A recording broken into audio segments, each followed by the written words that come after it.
Vamos falar sobre alocação dinâmica. Nós falamos sobre os vetores, que são estruturas de dados estáticas, ou seja, não é possível mudar o tamanho de um vetor após a sua criação. Caso você tenha que armazenar diversos dados da mesma natureza, porém não sabe quanto de memória vai precisar utilizar, é preferível que você opte por alocação dinâmica em vez de vetor. Para utilizar a alocação dinâmica, você precisa de um ponteiro para cada estrutura e usar funções da biblioteca stdlib.h. Vamos falar sobre a função malloc. Com a malloc, nós reservamos um espaço inicial na memória para guardar os nossos dados. Além da malloc, você precisa saber a função free, que libera da memória o espaço que você armazenou com uma função malloc. Vejamos na prática como funcionam essas funções. Então vamos demonstrar aqui como fazer uma alocação utilizando as funções do stdlib.h. Nessa primeira aula de alocação dinâmica, primeiro vamos aprender a fazer uma alocação e liberar a memória essa alocação, certo? Na próxima aula a gente vai ver o calloc, que é uma alternativa ao malloc, e como fazer o realloc, que é a própria realocação que precisamos entender. Então aqui a gente vê que criamos dois ponteiros, um ponteiro que eu chamei de P, que é para navegar nos dados que eu vou alocar dentro da memória, e o ponteiro início, que é só uma referência para o início desse espaço alocado, certo? Aqui a gente tem só uma variável que é para percorrer os fors que a gente necessitar. Então aqui nessa linha a gente faz uma alocação inicial, utilizando essa função que é a malloc. Tá? Então primeiro aqui a gente faz um casting para garantir que isso aqui seja tratado como um ponteiro para inteiro. Tá? Então a gente coloca aqui, se fosse um ponteiro de outro tipo, a gente colocaria aqui então o tipo com asterisco. Malloc, dessa forma aqui. E aqui dentro do malloc a gente coloca o espaço que queremos reservar com referência a esse ponteiro. Tá? Nesse caso aqui eu estou reservando espaço para 5 valores inteiros. Tá? Então é a mesma coisa que eu fosse fazer como se fosse num vetor, né? Seria assim. Tá? Só que não é, a gente está tratando aqui como alocar, né? E para depois poder realocar e tratar isso dinamicamente.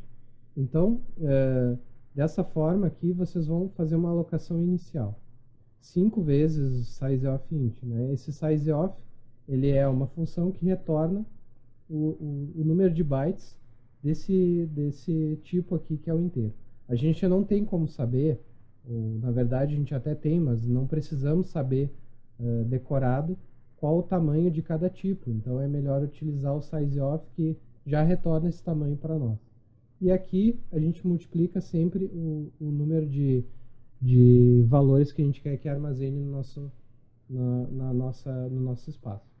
Então aqui a gente tem o ponteiro início sendo apontando para o mesmo lugar do P, e aqui a gente vai fazer percorrer os dados, certo? O espaço todo. A gente vai primeiro ler os valores. Lembre-se que aqui no scanf a gente só coloca P. Por quê? Porque no scanf, lembre que a gente passa um endereço, e como o P já é um ponteiro, ele já tem um endereço para o qual a gente quer armazenar o dado.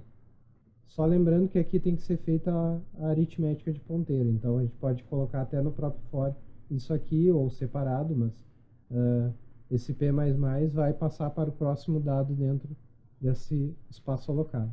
Aqui tem uma forma alternativa que eu vou explicar daqui a pouco. E aqui é um printf para dar uma nova linha e separar essa parte aqui de leitura para a parte de escrita na tela.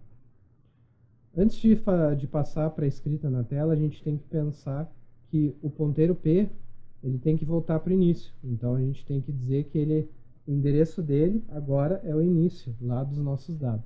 Então ele retorna para o início do espaço alocado. Aqui a gente vai percorrer de novo todo o espaço alocado com a aritmética de ponteiro novamente.